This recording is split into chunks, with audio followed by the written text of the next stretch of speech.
É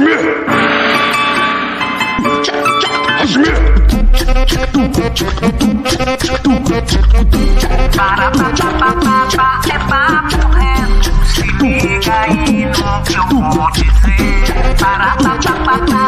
É papo reto, olho no olho, é papo reto, se liga aí no que eu vou dizer. É papo reto, olho no olho, Onegaíssima sua, rapaziada do Reação! Estamos aqui de volta, vivendo a nossa sala querida. A gente não devia ter deixado nunca. Que beleza, hoje vocês não conseguiram me expulsar. Exatamente. Opa! Não. Quem será? Pode entrar. Henrique! Vocês. Bom, deve ter que pedir dar um tchau, né? Tentaram nos expulsar novamente, não vão conseguir. Não vão conseguir, não vão nos tirar daqui. Quer dizer, vão, né? É porque eu aprendi a usar o Google Agenda e aí essa sala tem que agendar. Então tô aprendendo a mexer nessas coisas. Tá ficando mais responsável, né? Pois é. Tá ficando... Eu ia deixar essa função com você, né? Não, mas eu... Por que você tá falando que eu tô ficando mais responsável? Nada. Então, não sei. Vamos lá. Perguntinha da semana passada, Bíblia. Tem? Semana retrasada? Tem, a pergunta é... Se seu filho tivesse um nome, qual será? Ah, não, outra. Se sua vida fosse um enredo de escola de samba, qual seria o nome? Antônio. Não. Calma aí, no final, fique aí até o final, que nós vamos revelar qual é o segredo do Hajime hoje. Hoje tem um segredo que eu vou revelar no final. Fica aí. Respostas. A primeira é: abre um sorriso e bata palmas que eu vou passar. Maneiro, gostei. Bem original, eu nunca ouvi isso antes no samba. Jamais. No samba não tem Não, que eu vou passar. No passado não tem nada disso, né? Original, gostei. Nota 10. Outra pessoa botou assim: a determinação é a última que morre. Na verdade, a última que morre é você, né? Porque não tem como você ser determinada estando morta. Exatamente. Né? Não tem como você morrer antes da determinação. Ela não é a última que morre. É você a última que morre. É a esperança ainda no final. É a determinação, você e depois a esperança. Tá? Então, pra ficar de Nota 9,5. A outra resposta é: voa a vida, leva outra. Não entendi. Voa a vida, leva outra. Não entendi, mas com certeza tem uma profundidade. Gostei. Voa a vida, leva outra. Ai, não. Eu tenho preguiça. Eu também. Diz aí o enredo de alguém. Alguém preguiçoso. Acho que esse foi o Max. Foi o Max. Beijo, Max. Fotografias e estudo. Uau. Não, estimulante, né? Igual. Eu imagino vários carros alegóricos passando com fotografias dessa pessoa, só fazendo selfies. Linguinha pra fora, essas coisas assim. Tô lembrando da Ana Lívia. Oi, Ana Lívia, eu acho que você tá me assistindo. Ana Lívia escolhendo uma foto pra botar na atividade que tinha que botar a foto. Ana Lívia me abre o WhatsApp com 40 fotos iguais uma outra e fica passando. Ela, Vivi, me ajuda a escolher. Eu falo, essa. Ela, não, essa eu tô horrível. Aí ela passa pro lado uma exatamente igual e fala, eu estou linda nessa. Adolescentes, né? Será que é sua? Fotografias e estudos? Pois é, fotografias e estudos. Não, estudo, tá bom? Pra ser da Ana Lívia tem que ser fotografias, estudo e açaí às terças. E aí, qual é o nosso assunto de hoje? Qual será? É o segredo que eu vou revelar no final, Vivian? Não, né? Não. O nosso assunto de hoje, a gente vai conversar sobre comunicação com uma pessoa muito especial que vocês vão ver depois de uma vinheta que não existe.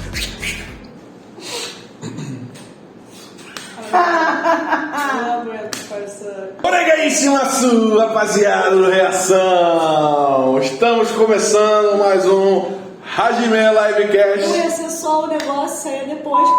Você falou que... Não, só que... Ok. E agora estamos de volta aqui com a nossa querida Beatriz Calado, que veio aqui para falar com a gente um pouquinho sobre comunicação. Mas antes, tem aquele velho textinho, né? que dia sim, velho textinho, dia sim, dia não, eu falo, né? Não é uma regra isso. Né? Mas aqui é freestyle, né? A gente vai do jeito que dá. Eita, meu Deus do céu. Não, vai. Pode continuar? Falar em velho? Falar em velho, é. Pois é. E aqui tem velho também. Como já dizia o velho guerreiro, quem não se comunica, se trumbica. Comunicação é uma coisa muito ampla. E a gente sabe, dá para trabalhar com quase tudo, que significa passar informação de forma clara e eficiente para uma ou mais pessoas. Isso envolve não só a capacidade de se comunicar, mas também de entender com quem estamos nos comunicando. Uma importante lição da comunicação é conhecer o seu interlocutor, isso é, a pessoa a quem você se dirige. Coisa que eu ignorei completamente ao usar no começo da minha fala uma referência chacrinha, que vocês com certeza não fazem a menor ideia de quem é. E é para falar de comunicação que convidamos Beatriz Calado. Uhul! Então, Bia, nossa querida Bia, você é a nossa analista de comunicação interna. Então quer dizer que você estudou comunicação, não é? E aí você pode dizer pra gente como é o campo da comunicação? Claro, o campo da comunicação, como você falou, é muito amplo. Quando a gente pensa em comunicação, a gente está trabalhando com jornalismo, publicidade e propaganda, cinema, produção cultural, produção audiovisual, relações públicas, enfim. Tudo isso está ali dentro do guarda-chuva do que é a comunicação. Ou seja, o que nós estamos fazendo aqui hoje, Hajime Livecast toda semana, isso é comunicação. Isso é comunicação. Você é formada em comunicação, Lívia, também? Não, eu sou uma comunicadora mais de sala de aula. Eu comunico notas baixas aos meus alunos. E você? Então, eu sou um comunicador nato, né? Eu imposto a voz, né? Tenho a minha postura, então eu sei me comunicar, uso palavras, eu uso o nosso léxico, né, para me comunicar. Mas comunicação também não é só comunicação verbal. Tem comunicação corporal. Então, mas eu falei aqui, ó, eu fico posturado, ó. Isso é tão importante quanto a comunicação verbal. Mas o que você acha que você está me comunicando aí, assim, fazendo isso, hein? Isso aqui, minha postura corporal aqui diz que eu vou te agredir em 4 segundos. Não pode. Não pode. Agressão não, galera. Eu vou chamar a Sandra. E aí, você tem alguma pergunta para... Sim. Uma pessoa que ela quer trabalhar com comunicação, que tipo de cursos ela pode fazer na faculdade ou cursos livres, para ela ir se encaminhando? Quem acha que se comunica bem pode ir trabalhar com o quê? Fazer que tipo de curso para se formar nessa área? Acho que a primeira coisa que tem que ficar muito claro é a comunicação é de pessoa para pessoa. Então você tem que gostar de pessoas. Não tem como você trabalhar com comunicação sem gostar de pessoas. E aí dentro da academia, em cursos livres, você pode trabalhar com... Você pode estudar jornalismo, que foi o meu caso, foi o curso que eu fiz. Você pode trabalhar com publicidade e propaganda, que aí você vai trabalhar mais em agência de marketing e criando peças para rede social e produção audiovisual. Hoje em dia está muito em alta, né? É o que mais cresce, na verdade, né? A maioria das pessoas que se formam em comunicação hoje estão indo para a internet. É o mercado que mais absorve pessoas de comunicação. Inclusive os jornalistas, né? Que você falou que você cursou jornalismo. Tem muitos jornalistas que migraram totalmente para a internet. E aí teve a época, o grande boom dos blogs, né? Há um tempo atrás, que era todo mundo nos blogs. Bastante tempo. Bastante. Bom, que se refere a mim, você pode falar que é bastante tempo. A galera já está careca de saber. Mas assim, depois dessa coisa dos blogs, a galera migrou totalmente para as redes sociais, né? E aí está o YouTube, inclusive, como uma grande rede social que agrega vários jornalistas, né? Vários comunicadores que eram da grande mídia, né? Da mídia formal. Exatamente. Você trabalhou como jornalista diretamente, você não está fazendo jornalismo aqui no Reação, mas você já trabalhou como jornalista, né? Já, trabalhei. Você estava falando antes aqui nos bastidores que conheceu Fatinha, né? Conheci Fatinha, infelizmente não conheci pessoalmente, mas conheci Caco Barcelos, que é óbvio. Melhor ainda. Uma grande referência em jornalismo televisivo, escrito, impresso. Com certeza, para quem não conhece, assiste aí o Profissão Repórter, o cara é foda mesmo. Ele é muito bom. O cara faz igual o Casimiro, o cara é forte, muito forte. Mas trabalhei com um bocado de coisa, assim, ainda na faculdade, como eu falei, eu fiz comunicação com habilitação em jornalismo. O que é isso? Então, quando a gente entra, por exemplo, eu estudei na PUC. E aí, quando a gente estuda na PUC, a gente tem um curso básico, que a gente tem matérias para os 3, na minha época eram três cursos, publicidade, propaganda, cinema e jornalismo. Então a gente tinha um ciclo básico que todo mundo fazia todas as matérias, então filosofia, economia, política, história, enfim, a gente estudava tudo isso e as matérias específicas de cada área de comunicação. Então eu tenho uma formação em comunicação, antropologia e formação específica em jornalismo. E aí depois de 1 ano e meio você vai para a parte específica, que aí você estuda só jornalismo. Ah, então é 1 ano e meio fazendo esse ciclo básico e depois quanto tempo fazendo o específico? 2 anos e meio, são 4 anos de formação. Vocês repararam que eu parei para pensar aqui, né? É pra falar o que tá no currículo ou o que eu fiz? O que eu fiz, O que eu fiz, porque tem isso, né? 4 anos de ciclo básico, 89 anos de... Eu me formei em 4 anos e meio. Tranquilo. Um semestre a mais, tá? Nesse assunto eu vou ficar quietinho. Eu formei em 5, tá tranquilo também. Foi bom, porque eu fiz... Foi igual quando você toma um sorvete muito gostoso. Eu amava a faculdade, de verdade, amava a faculdade. Amava tudo, amava estudar, sempre gostei de estudar. Gostava da faculdade, gostava das festas. Eu morava sozinha, era muito bom, então eu gostava já. E aí o que eu fui? Como era um sorvete muito gostoso, a faculdade... Você não queria que ele acabasse. Eu fui molhando devagarinho, entendeu? Então eu puxava menos matérias por semestre pra poder ficar um pouquinho mais de tempo. Aí fiz em 5. Nesse caso, se minha faculdade fosse um pacote de biscoito muito gostoso, eu comia um pedacinho por pedacinho de cada biscoito. Demorou aí Mas enfim. Quase foi jubilado. Eu tava mofado. Mas, então, jornalismo, assim, eu acho que tem muitos jovens, né? A gente fala para os jovens, assim, que pensam na carreira do jornalismo, porque tá na casa deles o tempo todo. A gente liga a televisão e tem aqueles exemplos, como você falou do Caco Barcelos, e essa galera que a gente admira e olha, e parece uma profissão muito interessante, assim. E você, né, se formou em jornalismo e trabalhou como jornalista, inclusive. Trabalhei como jornalista ainda durante a faculdade e depois no jornal comunitário. Durante a faculdade eu fiz estágio em sindicato dos bancários. Eu trabalhei durante 1 ano como repórter da TV PUC, da faculdade. Fiz estágio no Jornal Dia, que é um jornal aqui do Rio de Janeiro, impresso.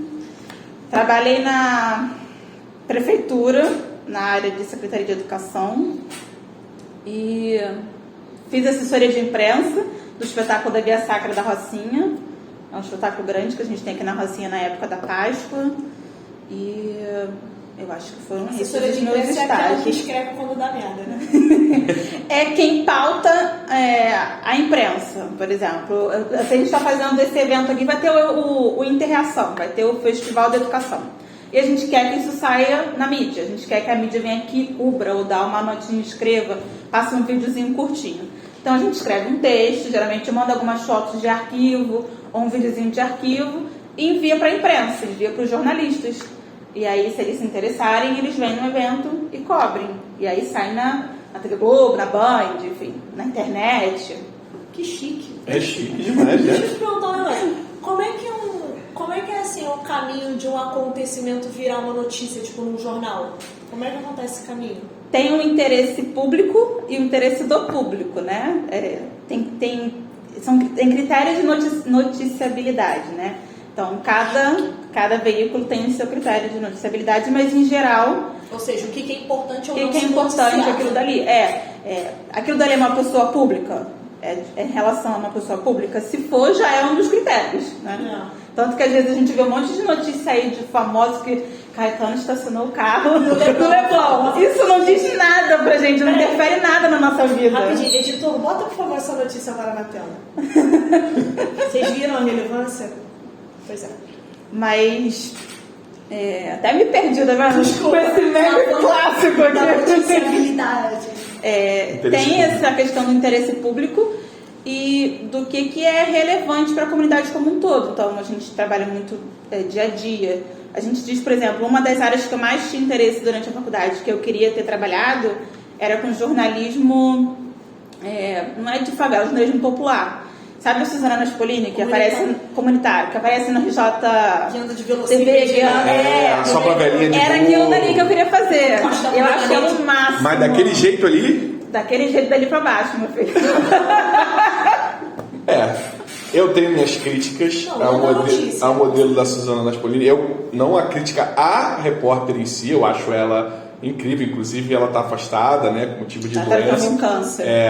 E eu acho ela uma boa jornalista, só que o tipo de matéria que ela faz ali é meio... Beira o espetáculo. É o espetáculo e além disso, ela está sempre em área de área popular, galera mais pobre, e parece que ela está infantilizando aquela galera, os problemas daquela galera. Então, vamos ver aqui o buraquinho que está no meio da pista, atrapalhando a vida das pessoinhas. Você está morto por dentro. O que a Suzana faz é resgatar o que há de melhor no Brasil. É o brasileiro, né? O que há de melhor no Brasil é o brasileiro, né? Porque, cara, na real, qual é a diferença de fato entre você chegar ali e falar esse buraco é um absurdo? Todo mundo já sabe que um buraco de 40 metros é um absurdo, tá E o que ligado? é pior, às vezes ela faz as autoridades passarem vergonha. Isso que, na minha opinião, é o melhor trabalho dela. Ela deixa de uma forma ridícula uma coisa que é ridícula e patética. E que muitas vezes é direito, né? O que eu lembrei o nome, jornalismo de serviço, isso. Mas não me pega muito não, porque eu não vejo essa, tipo assim, essa paridade em outras áreas do Rio de Janeiro, assim, por exemplo. Eu não vejo um modelo de reportagem dela feito num condomínio da Barra. A galera ia chiar, a galera não ia gostar daquele modelo. Mas enfim. O condomínio da Barra não tem esses problemas. É isso. Exatamente. Mas tem outros problemas. E os outros problemas e as outras coisas. Com a briga da vizinha do Não, sei lá. Então, vocês estão me entendendo, obviamente. A crítica é válida. E o que vocês estão falando também é muito válido. Eu concordo com vocês. Às vezes você tratar uma coisa com leveza, com humor, pode, na verdade, escrachar alguma coisa que está ali, fazer uma denúncia e tal. Mas eu sinto que não é bem isso. Mas, enfim, vamos voltar... Dá-lhe uma discussão longa. Dá um outro raginê aqui só para falar disso. Mas, você conseguiu trabalhar, enfim, num jornal comunitário, isso, que foi o jornal aqui da Rocinha. O jornal Fala Roça. Fala Roça. E como é que foi essa experiência? Foi muito interessante. Eu trabalhei durante 6 anos no Fala Roça. Em 2012 ele surgiu, ele é um jornal impresso, que vai na contramão de tudo que a gente tem hoje de jornalismo, porque o jornal impresso está sumindo cada dia mais, né? Então não tem muita circulação, ninguém lê, tem uma dificuldade, mas foi uma experiência incrível, assim, maravilhosa, porque a gente abordava, primeiro que o lema é, aqui não tem notícia ruim. Você vai pegar esse jornal aqui e se você torcer ele não vai sair uma gota de sangue, porque ao contrário de outros veículos da Rocinha, a gente não falava de tiroteio, não falava de invasão, não falava de morte, não falava de nada disso. A gente falava de cultura, era um jornal no início focado em cultura nordestina, então a gente falava muito da cultura nordestina, da influência, da culinária, dessas pessoas que formaram o Rio de Janeiro, que construíram o Rio de Janeiro e vieram morar na Rocinha e acabaram formando a Rocinha, né? Então a gente entrevistava prioritariamente pessoas que vinham de regiões do Nordeste e seus descendentes, então era muito interessante, assim. A gente trabalhava com arte, diversão, cultura, saúde, entretenimento, mas sem deixar de lado o principal, que é o jornalismo de serviço feito de uma outra forma. Por exemplo, quando a gente falava, a Rocinha tem um problema muito crônico de falta d'água, até hoje.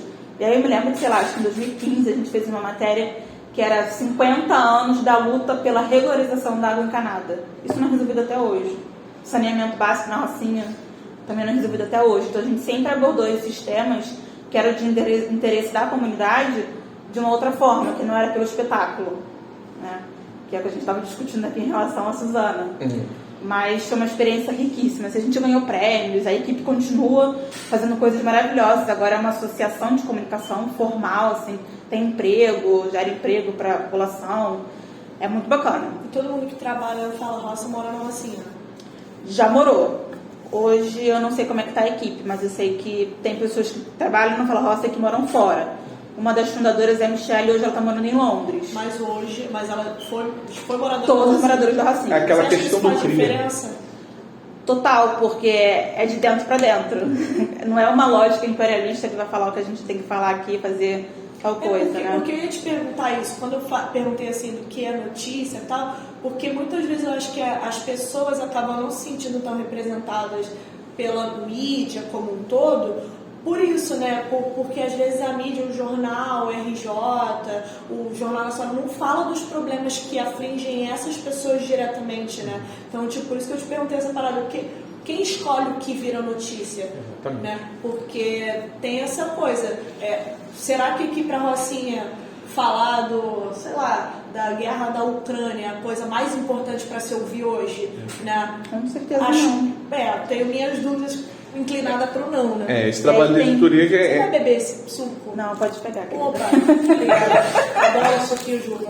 A gente até faz isso aqui, né, Vivi? A gente tenta pensar na relevância dos assuntos que a gente vai tratar aqui no AGME, que é nosso público, vocês, né? E aí, antes de você responder o que a gente tá O próximo falando... tema é sobre pano de prata. Eu queria 3 emendar... prédios na porta da igreja, hein? Eu queria emendar que, assim, a grande mídia, assim, quando a gente fala da televisão, dos jornais impressos e tal, a gente sabe que isso custa caro, né? Custa caro pagar o jornalista, o jornal, enfim, é um processo que custa um dinheiro. E aí tem o patrocínio. E até que ponto Os interesses econômicos. Os interesses econômicos. Até que ponto você ter essas empresas, essas marcas que dão dinheiro para veículos de imprensa, para o jornalista, não para o jornalista, para o dono do jornal. É importante fazer essa diferenciação, porque é cada vez mais frequente os ataques a jornalistas no Brasil. E assim, às vezes o jornalista não tem nada a ver com o que ele está cobrindo. Ele chega para trabalhar, ele recebe uma pauta, olha, você vai fazer tal coisa hoje, você vai para a rua, você vai fazer isso. Muitas das vezes não é ele que escolhe aquilo dali que ele vai fazer. Né? Então, às vezes a gente vê jornalistas sendo agredidos e atacados, enfim, porque as pessoas interpretam que ele representa a empresa. Então, ao invés de atacar a empresa de forma... Sim. Ao invés de atacar a empresa de forma geral, ataca a pessoa. Né? Mas aí nessa de atacar a empresa, jogaram uma bomba na porta dos fundos. Também tem que ter cuidado com isso. Então, tá para sair aí o ranking. Eu não sei se já saiu essa altura desse Mesaquete já saiu. Já saiu o ranking de liberdade de imprensa. E o Brasil cada vez caindo mais no ranking de liberdade de imprensa, com jornalistas agredidos, jornalistas impedidos de fazer o seu trabalho. Mas peraí, Gilson, o que é liberdade de imprensa? O que é liberdade? Quem melhor para responder isso? O que, Beatriz Calado? Vai meter essa pra mim. Liberdade de imprensa. Muitos dos nossos alunos não sabem, eu também não sei o que é, Bia. Gente, eu não consigo conceituar isso agora. Isso é muito amplo. Então, Bota aí, editor, na tela. Liberdade de imprensa Editor, lança um dicionário agora. Mas trocando em miúdos, a gente pode dizer que é o exercício livre do comunicador, né? sem censura. O cerceamento da informação, né? Só palavras bonitas, tá vendo? Tô gastando todo o meu vocabulário aqui da vida, construindo da vida com vocês. Quando desliga a câmera, ela, qual é, gente? Não, mas em linhas gerais, você não impedir o trabalho da imprensa. Não é porque você não concorda com aquilo dali, ou você acha que aquilo dali não é a forma mais correta de se comunicar, que você vai falar, não, você não pode fazer. Na época da ditadura militar, por exemplo, muitos dos jornais, das peças teatrais, das músicas, elas eram rasuradas, elas eram apagadas. É verdade. Porque os censores não concordavam com aquilo dali que era falado. Então isso é censura, né? Isso é liberdade de imprensa. E a gente precisa defender cada vez mais, porque não é sobre uma profissão em si, é sobre todos os seres humanos. Imagina se a gente não consegue mais falar sobre quem a gente é, sobre o que a gente faz, sobre o lugar que a gente vive, porque o outro está se incomodando. É claro que tem os limites, né? A gente não pode ofender, a gente não pode discriminar. Nada disso. Tem coisas que, assim, quando a gente limita a liberdade do outro, aí a gente acaba, né? A nossa liberdade. A gente não pode... O espaço do outro... O meu espaço acaba quando começa do outro. Exatamente.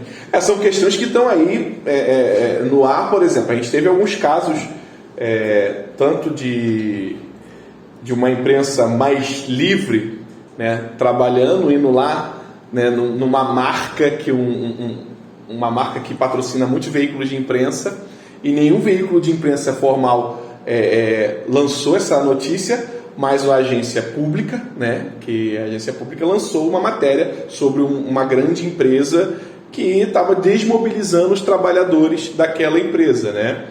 E eu sei quem é. Eu também sei. Se bem que eu ouvi algumas notícias aí que tinha mais de uma empresa fazendo isso. Eu acho que isso deve ser tipo assim, isso deve ser comum, inclusive. Com certeza. Né? Eu acho que um dos problemas dessa questão da censura é quem censura, né? Porque sempre que a gente está pensando em alguém que está impedindo outra pessoa de falar, quem é essa pessoa que está impedindo? Né? O que ela quer impedindo Quais são os uma interesses, pessoa de né? falar e deixando outra? Como que ela fez essa escolha? Né? Essa escolha nunca é uma escolha aleatória, é uma escolha que tem uma função. Né? Então o Brasil já viveu vários períodos de censura, até hoje a gente não tem uma mídia totalmente livre. Né? Se a gente pegar, tipo, qual o maior veículo de imprensa hoje em dia? A Globo. Sim. A Globo, ela passa no horário dela no horário dela comercial mesmo. Agro é tech, agro é pop, agro é tudo, tá na Globo. Ou seja, tipo assim, ela tá se colocando ao lado do agronegócio, né? Que Tem toda uma novela aí chamada Pantanal.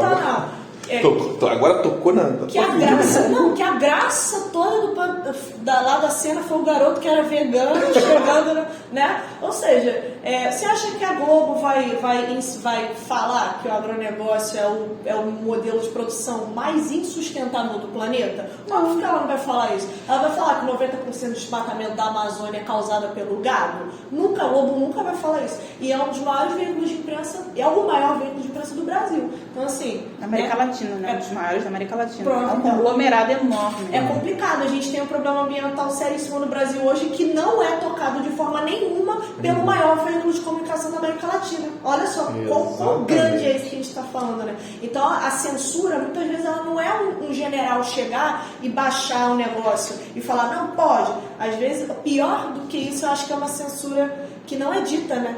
É aquela que fica ali, ó. Por baixo, não vamos fazer isso não, porque é melhor, porque, senão fulano vai ficar zangado, né? Vamos perder patrocínio. E aí entra também muito uma questão, no jornalismo a gente tem uma máxima da imparcialidade, né? Eu, pessoalmente, não concordo com essa imparcialidade. Eu acho que isso não existe, porque somos seres humanos, todo mundo tem as suas subjetividades, suas crenças, suas opiniões. O que a gente pode ter, o que eu acredito que eu gostaria que fosse diferente, é um jornalismo verdadeiro, imparcial no sentido de você ouvir todos os lados. Que seja transparente. Que seja transparente. Fáceis, né? É essa a grande diferença de alguns outros países, porque você tem um jornal que fala, eu apoio esse lado aqui. Aqui no Brasil não, a gente tem um jornal que se diz imparcial, mas que você vai ver as matérias, as notícias, as coberturas, elas estão tendenciosas a um lado. Tem uma notícia clássica que foi na época da eleição, onde foi acho que a segunda eleição para presidente do governo Lula, enfim, não lembro bem, mas era o José Serra estava competindo, né? Como, Márcia? Como prefeito? Bota aí, por favor. O José Serra estava lá, né, se candidatou, e aí era a Record e a Globo. O José Serra, PSDB é o candidato da Globo, com certeza. Sempre o PSDB é o candidato da Globo. Nessa época, a Igreja Universal estava com o Lula, né? Tanto que... Aí as matérias... Teve um protesto contra o José Serra em São Paulo, na inauguração de uma rodovia lá. E aí as matérias foram mostradas de forma completamente diferente, na Globo e na Record. Né? Na Globo ninguém mostrou nenhum manifestante, e na Record só mostrou manifestante. Então, para você ter a diferença, né? Até na política eles influenciam muito. Influencia muito, os interesses econômicos influenciam muito o jornalismo. No caso da Record, especialmente, a religião. A gente vive num estado laico, mas se a gente olhar a grade de programação da Record, a forma como as matérias são abordadas, inclusive na Record tem assuntos que não podem ser falados, que não podem ser citados. E aí você... Beelzebub, por exemplo.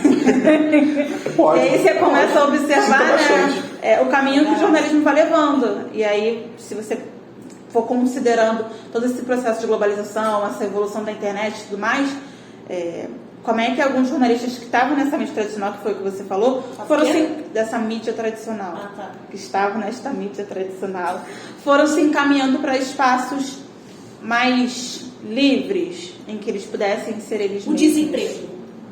O desemprego. Também. Não, mas muitos optaram hoje por trabalhar com internet.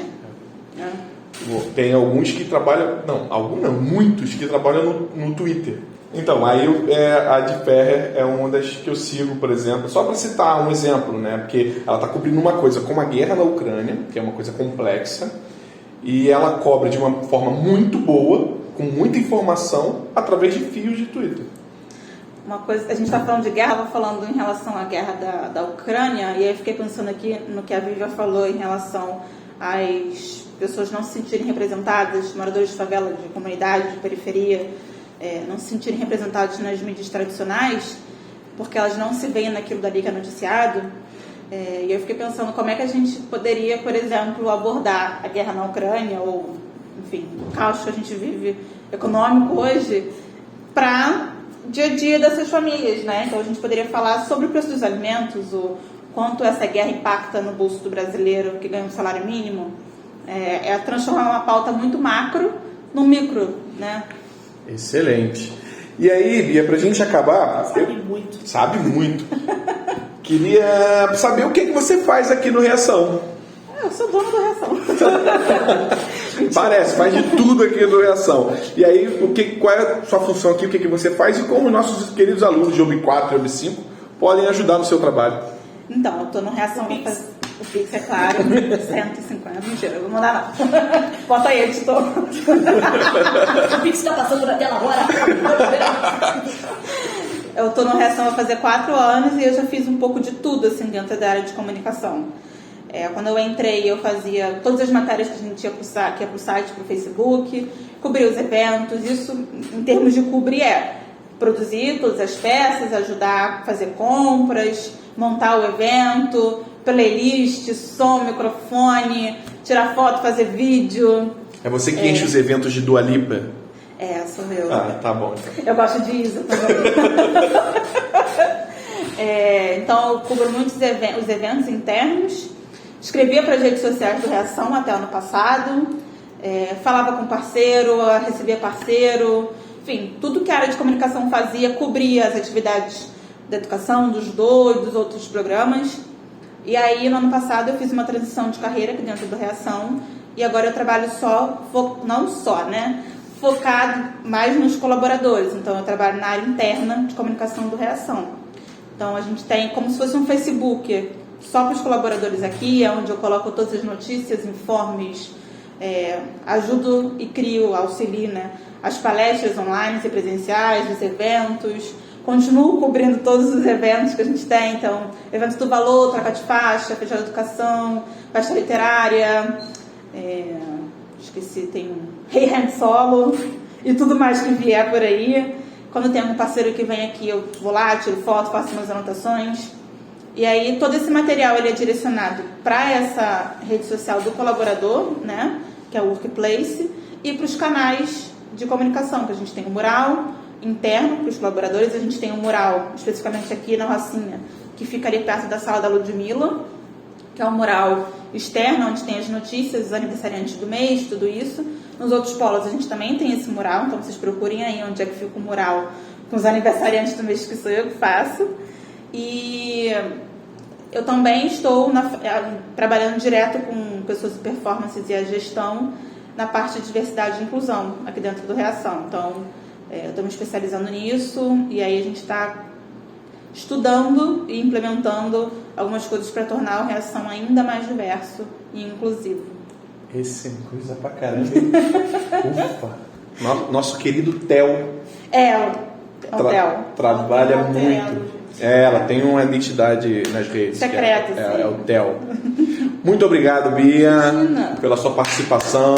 Muito bom saber. Agora a gente chegou aquela hora, né? De fazer a perguntinha da semana. A gente pensou em alguma? Será? Nossa convidada tem alguma? Eu tenho. Jesus. Se você tivesse o poder de escrever uma notícia, que notícia seria essa? Excelente. Se você pudesse divulgar alguma coisa, noticiar alguma coisa, o que você divulgaria? É isso aí. Vão pra rua, apurem os fatos e tragam pra gente.